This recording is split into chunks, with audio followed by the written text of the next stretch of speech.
Hey everyone. So I hope you're doing well.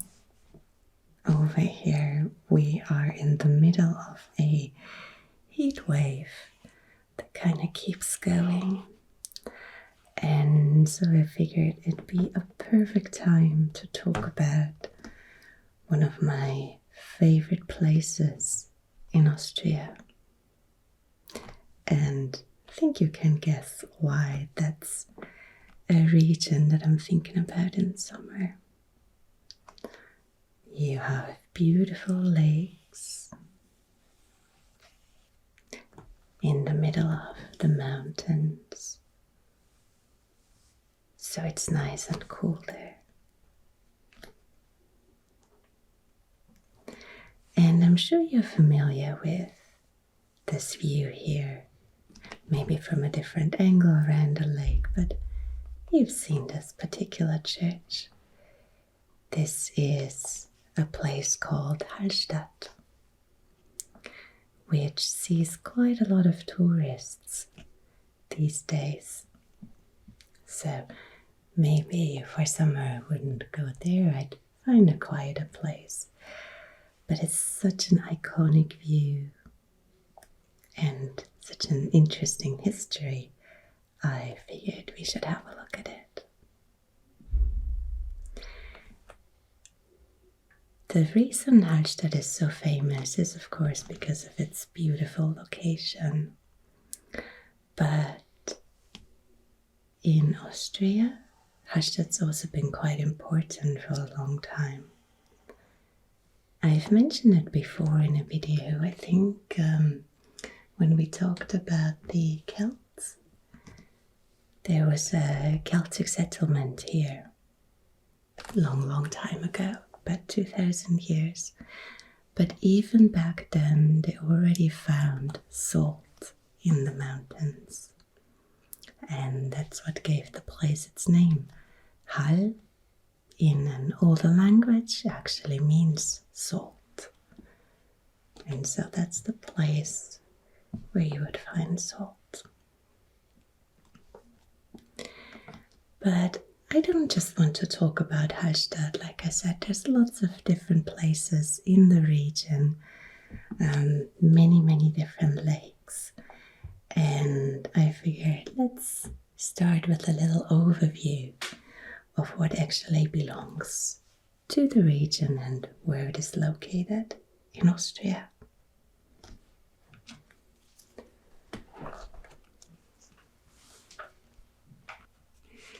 And since it's a bit of a childhood memory for me going to the Salzkammergut, I thought we'd keep it real and start with an auto atlas to have a look at the region.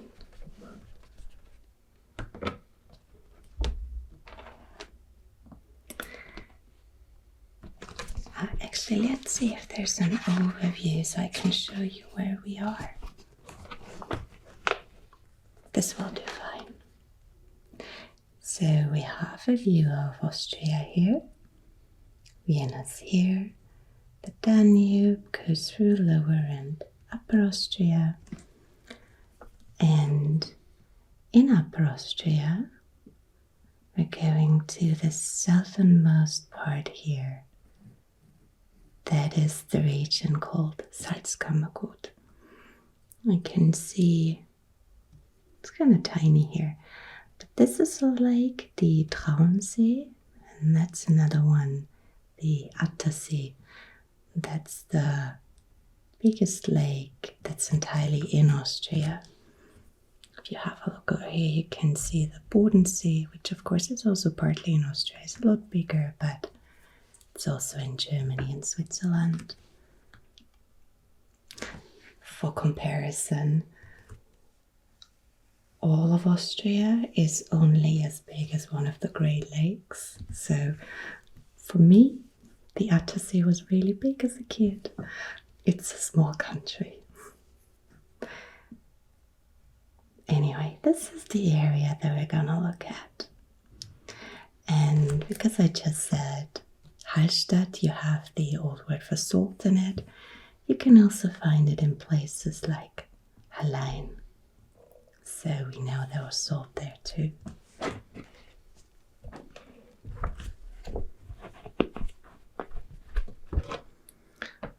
Alright.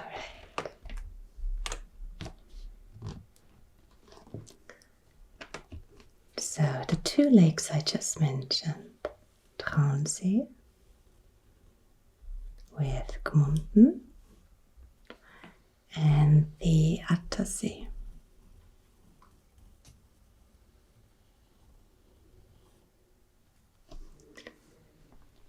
And Hallstatt would be all the way down here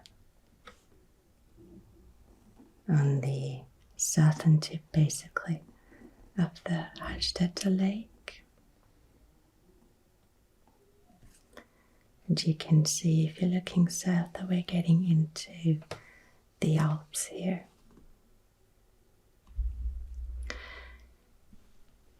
What I've always liked about Upper Austria is that when you go a little further north, where the Danube is, it's quite flat. But then as you're moving south, you're getting into the Alps. And you kind of have to follow these valleys to get into the different regions. In this case, with the Salzkammergut, we're following a river called Traun, which runs through the Traunsee, unsurprisingly. Then comes further down to Bad Ischl, and then we come to the Hallstatter Lake. And you can see we're crossing into Styria here. The Grundlsee, Kammersee, Toplitzsee, Attersee. Historically, there's a different understanding of the term Salzkammergut, or what exactly it entails. So it would be more this region here, which really is in Upper Austria. So Hallstatt, Gosau, Bad Geusen, Bad Ischl. I think initially not even up to these two lakes. But today when you talk about the Salzkammergut, it can also mean this area in Styria, the Ausseerland, which is also very, very beautiful. Maybe even all the way to a mountain called Grimming. Let's see if I can find it. We have the Grimmingbach here. There it is. So it's in Austria, that's a fairway. It's a really impressive mountain because it stands on its own, as you can see here. So it looks particularly tall. And I think I've talked a little bit about this area here, where you can also have the Gesäuse, which is a really, really beautiful area. And we have the next river, the Enns, which comes through Admont, beautiful place as well, and then would come upwards. You can see it come back into view here towards Steyr. The valley of the Enns, which you would follow down. You have the valley of the Steyr.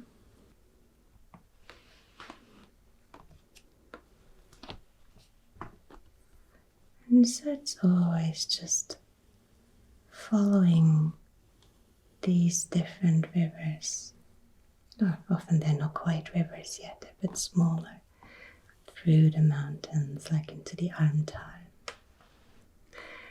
And so for me it was always quite exciting coming north along the Traun and following alongside the lakes and seeing the mountains get taller around you, and then coming all the way down here. you can either go further down to Hallstatt or turn towards Kosa. This, by the way, hasn't been possible for too long. The first proper road was built in the late 19th century. Before that, there was a small path, but mostly people would go by boat or ship across the lake. And you can imagine that it's quite a remote place. So I think that also influences what people are like, and people can get a bit stubborn in the mountains. When it was suggested that the road should be rebuilt to be bigger, so Hallstatt would be more easily accessible in the mid-20th century, people actually voted no, they didn't want that. In the end, rather than building the bigger road along the river, it was built through a tunnel. And, maybe people were right to say they don't want it too accessible. Today you have a lot of tourists in Hallstatt. In Austria, this is one place that's often mentioned as having over-tourism. It's such a teeny tiny place. I'll show you some pictures later. That it can be difficult to cope with the amount of people.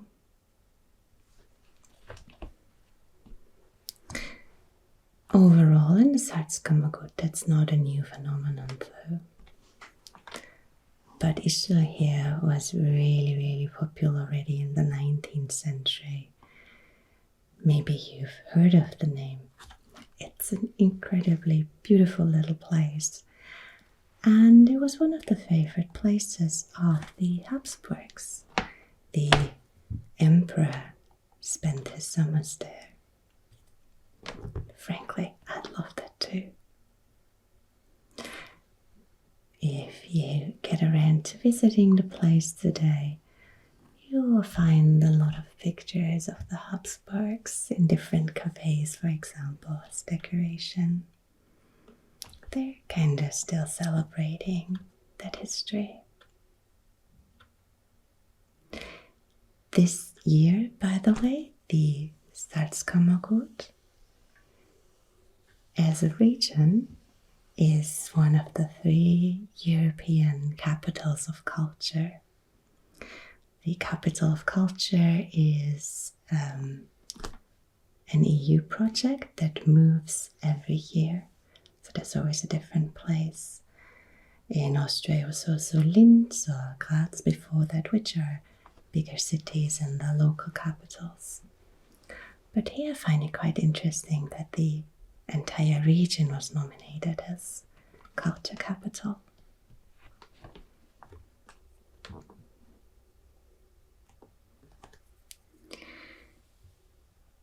The Attersee, of course, is also quite famous. Back when we started this channel, we made a video about Gustav Klimt, who spent a lot of his summers there. And you can see this beautiful, beautiful lake in his paintings. Let's see if we can find where he was. I think it was in this area, Litzelberg. And sometimes I feel like if you drive along the lake and you see kind of all of these little fruit trees along the shore in these beautiful meadows, it feels just like seeing one of his paintings. Unfortunately, it's not easy to get access to the lake these days. So spending your summer there can be a bit expensive because most of the shore is private these days. And there are only a few places where you have public access and you can go for a swim.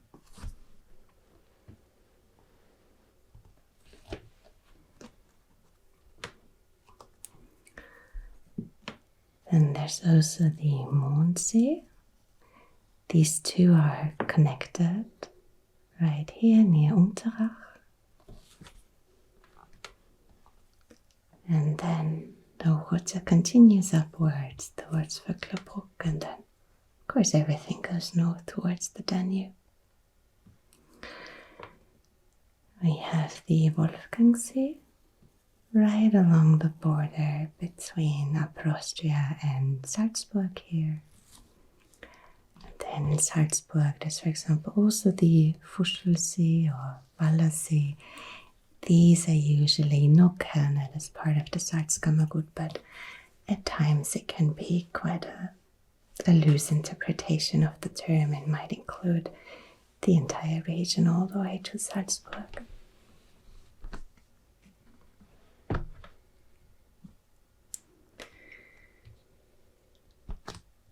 Alright, so we've had a look at the lakes, but let's also have a look at the mountains. Up here it's quite noticeable that this is a flat area.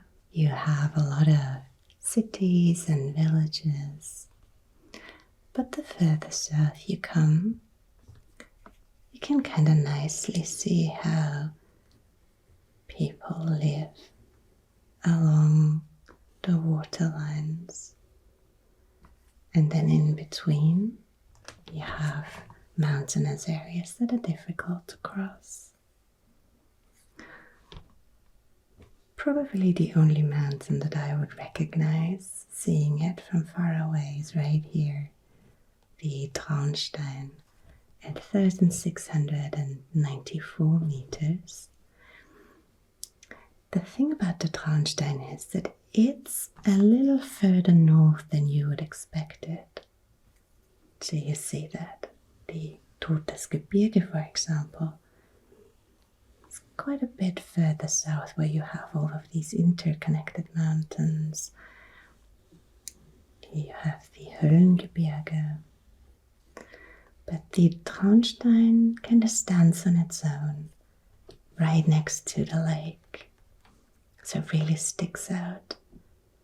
I don't know if it's a particularly memorable shape that the mountain has, but just because of where it's located, it's very, very easy to recognize.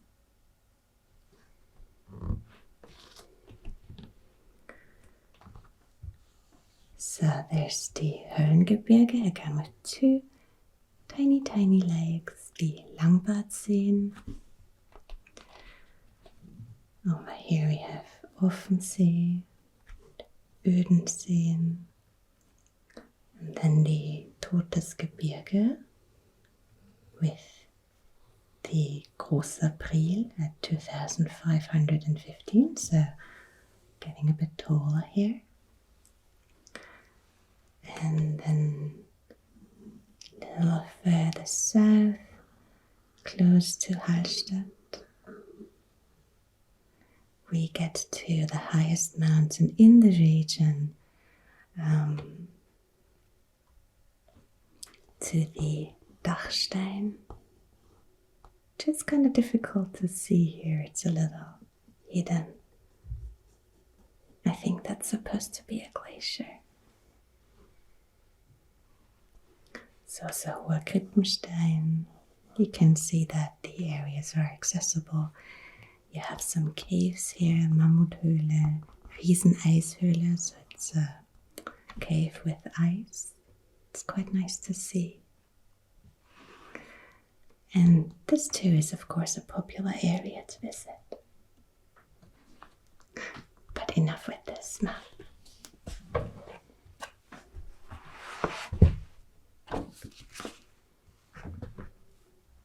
We've also had a look at this little book here before.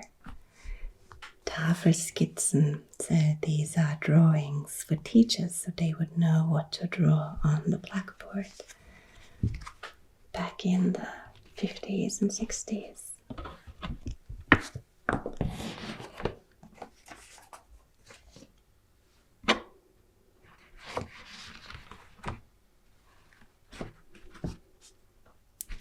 And we also have the Salzkammergut here,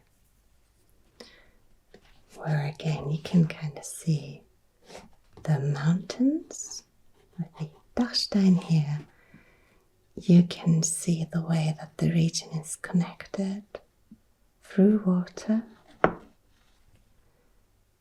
with the different lakes. Hallstatter See, Wolfgangsee, Traunsee, Attersee.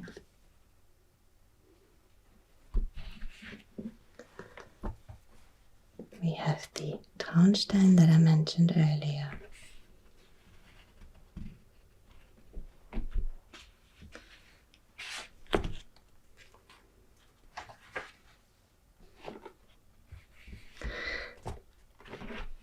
And we have an illustration here that is titled Die Seen des Traungletschers, so the lakes of the glacier of the Traun. The way these came to be is through a glacier that shaped the landscape, and then eventually water filled all of these depressions.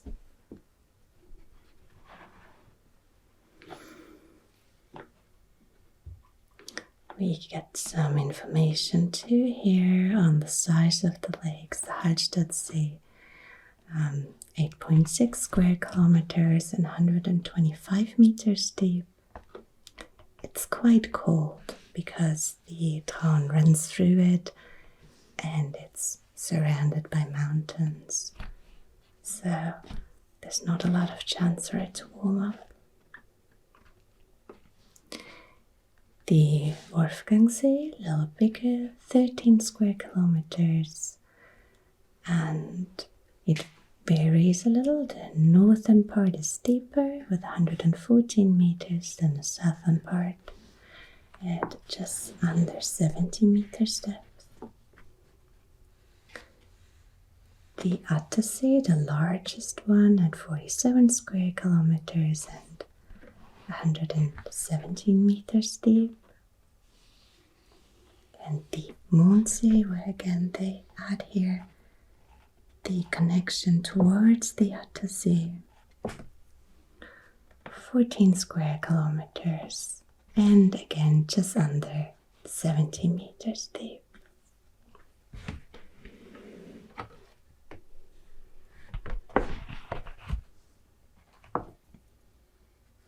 And the Traunsee again, a somewhat cold lake at 26 square kilometers and almost 200 meters depth.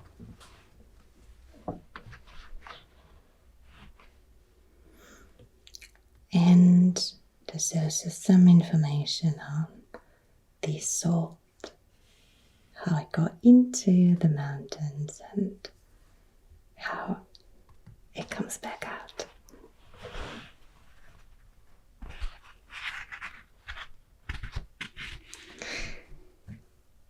This goes back, like I said, to not just the Celts,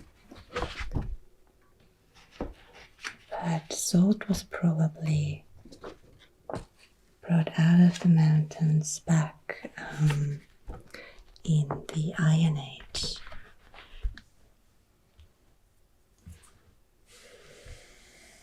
So about 3,500 years ago.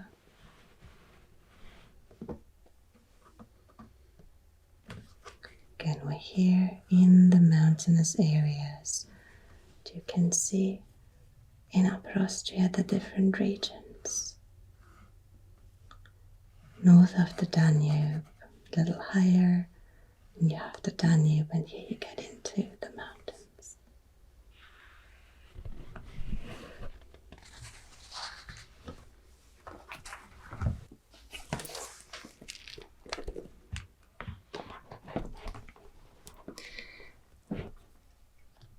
We have here an older image of Hallstatt where you can kind of nicely see how remote it is and how little space there is to live. And partly people lived further up on the mountain, but we know, for example, the Romans also liked to settle along the river, and they probably lived quite well there. We know about the Romans because some remains of different places were found here under the houses. But further up on the mountain, there's also a Gräberfeld. So they found a burial site with up to 1,000 graves that reached quite far back. And based on an analysis of the skeletons, we know that people were working quite hard in the mountain, getting out the salt, including also some children, probably from a young age.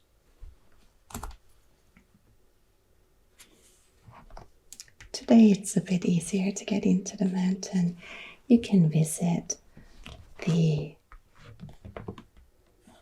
all the different parts of the mountains. It's quite nicely made. But the last time I was there, our guide seemed quite tired. It was the end of the day and there were a lot of groups. So again, just a lot of people coming to visit.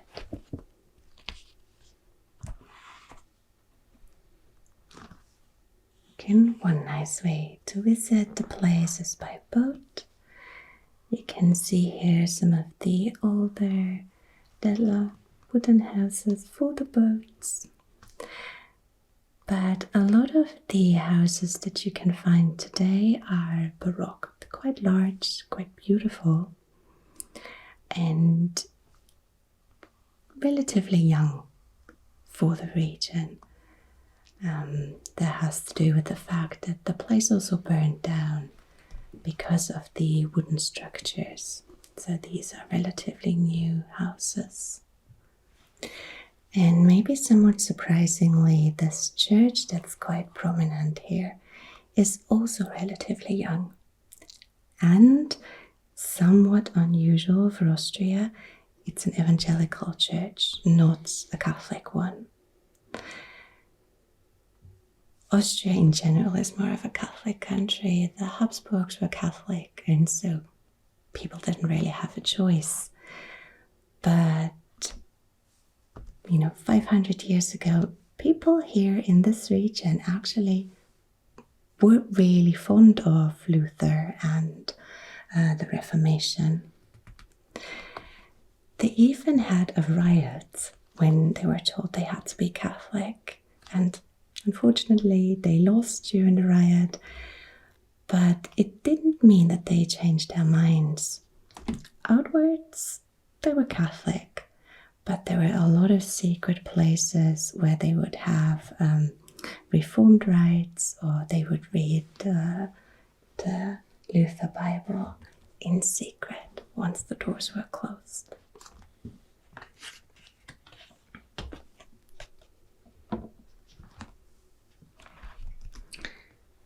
Up here, this is the Catholic Church. You can see the evangelical one here in the background. And the thing about Hallstatt is it's so small that you don't have a lot of space at the cemetery. So after 20 to 30 years, the bones would be dug out again, and if you want that, they can be transferred to what's called the Buena house. So a house where they keep the bones, and you can see that they are being decorated today. They're first bleached, so they're nice and light, and then they are painted. That's something that doesn't just exist in this region, but I think it's one of the largest bone houses.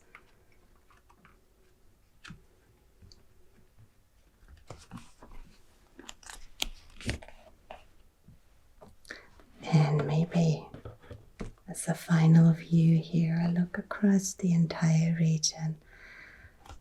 This is called the Five Fingers because it looks like a stretched out hand, and you can walk out ahead and look down towards the lakes and into the Salzkammergut.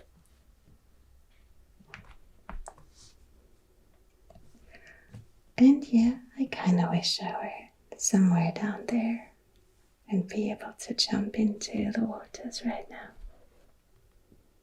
I think summer's going to remain quite hot here in Vienna for a bit.